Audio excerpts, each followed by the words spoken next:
So did you like my skirt? Well, I love it. And this is the adult A-line button-up skirt by Ellie and Mac Patterns.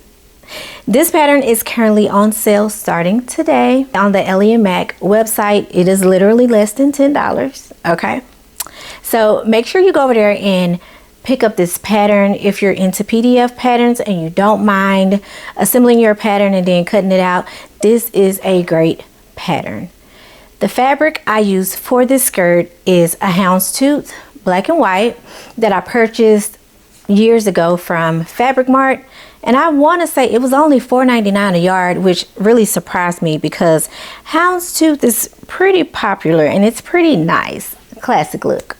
I love it. But anyways, in this pattern I sewed the size large, which fits a hip size 28.25 inches to 31.5 inches and hips 39.5 to 42.5 inches. I like this pattern because it is very versatile. You can kind of design this pattern how you want. There are different elements that you can keep or exclude, and I will go over the modifications that I made for this skirt. It does require woven fabrics, medium weight.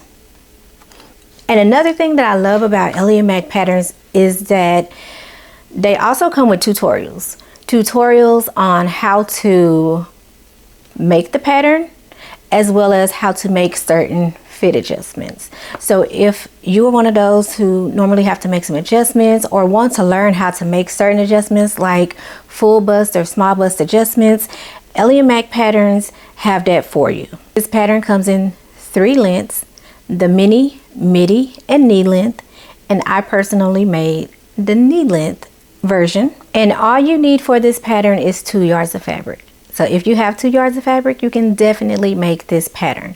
So let's go over the supplies you'll need for this pattern. Of course, your cutting tools, your fabric, serger thread if you're going to use your serger. You need clips, your sewing machine, ironing board, needles, printer paper if you are going to print this out and assemble it.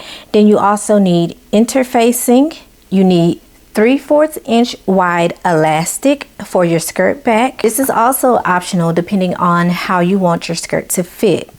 And then you also need 5/8 inch to 3/4 inch buttons, 6 to 9 of those depending on the length and your personal preference of button sizes, okay, or button choices. Number 1, this pattern was pretty easy to put together. I say a confident beginner could make this pattern. A confident to advanced beginner could sew this pattern up easily. It is your basic skirt. There are 2 fronts and 1 back. It also has a back yoke, which is a really nice design for this skirt. There are also pockets that have a flap like an envelope, but I did not include the pockets in this pattern. For one, the pockets go on the front of the skirt versus like the side or side front, and I really don't care for pockets on the front of my skirts, so I did omit the pockets. I did not make any adjustments to the length or anything like that. You also will make a belt for the skirt, as well as 6 belt loops. Again, certain features are optional, like the belt loops in the belt. Those could be optional things. You could still make the belt loops, but not the belt. Yeah, because if you already have a belt in your stash that you like, then you can just use that.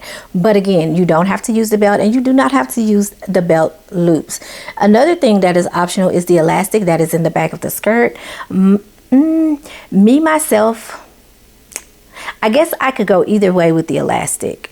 I do like the way it helps the skirt just kind of fit onto your waist, and it kind of hugs it in the right way. But also, I don't like the little pucker that's in the back because of the elastic. Now, my daughter told me it was fine, but I don't know. See if you can see what I mean. This little pucker here. I don't like how that puckers back there, and I'm pulling it taut. So that's the only thing that I don't like about having the elastic in the back. But other than that, like, Everything else is super great about the pattern. And I did use my sewing machine to sew these buttons on.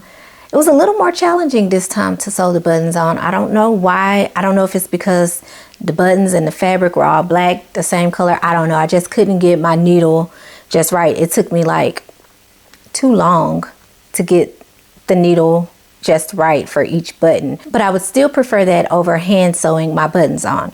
Now, I don't mind hand sewing my buttons because it can be very relaxing. And if there's a time like I'm in a crunch and I have everything done but the buttons, I will take this along with me on a car ride and put those buttons on, and it just kind of helps pass the time.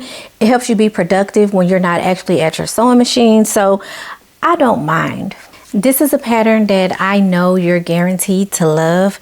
You can make this in denim as well. There's a number of variety of fabrics that you could make this skirt in. You could make multiple and have different looks.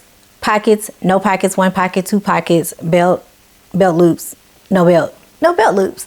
So this is a very versatile pattern, as I mentioned before, and it goes on sale today. The weekly sale for Ellie and Mac. It is on sale today on the Ellie and Mac website. So head on over to the Ellie and Mac website.